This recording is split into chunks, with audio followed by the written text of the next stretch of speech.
1947 जब भारत आज़ाद हुआ, लेकिन आज़ादी अपने साथ एक ऐसा दर्द लेकर आई जिसने लाखों जिंदगियों का भूगोल बदल दिया। विभाजन, रातों रात सीमाएं खींची गई, लाखों लोगों को तय करना पड़ा कि उनका घर भारत है या पाकिस्तान।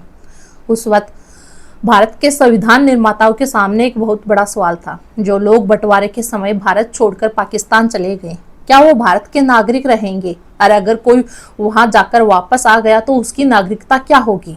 इसी उलझन को सुलझाने के लिए लिखा गया अनुच्छेद 7 यानी आर्टिकल 7। आज के इस वीडियो में हम समझेंगे कि यह आर्टिकल क्या है, इसमें क्या पेच था और आज की राजनीति में नागरिकता कानूनों का इससे क्या संबंध है। आर्टिकल 7 को आसानी से समझने के लिए आपको केवल एक तारीख याद रखनी है, 1 मार्च 1947। यानी संविधान का सीधा नियम यह था कि कोई व्यक्ति 1 मार्च 1947 के बाद भारत का इलाका छोड़कर पाकिस्तान चला गया तो कानूनन उसकी भारतीय नागरिकता वहीं खत्म मान ली जाएगी। कानूनी भाषा में इसे ओवरराइडिंग क्लोज कहते हैं, यानी आर्टिकल 5 और 6 में चाहे कुछ भी लिखा हो, अगर आप 1 मार्च 1947 के बाद पाकिस्तान गए तो आर्टिकल 7 बाकी सब नियमों को रद्द कर देगा, आपको भारत का नागरिक नहीं माना जाएगा। लेकिन कहानी यही खत्म नहीं होती। बंटवारे के उस अफरा तफरी वाले माहौल में कई लोग डर या भ्रम में पाकिस्तान चले तो गए, लेकिन वहां के हालात देखकर तुरंत वापस भारत लौटना चाहते थे।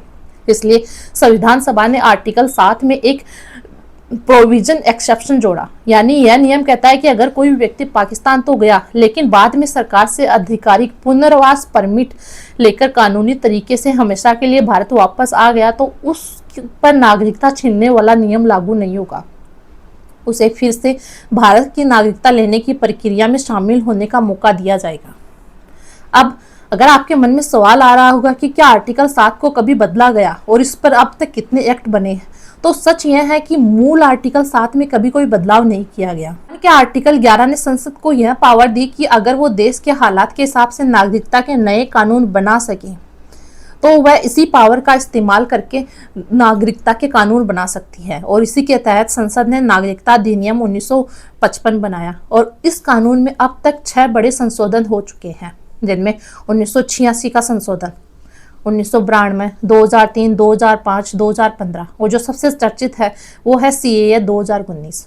1986 को संशोधन वो था जिसमें असम समझौते के बाद शरणार्थियों को जन्म और नागरिकता के नियम कड़े किए गए।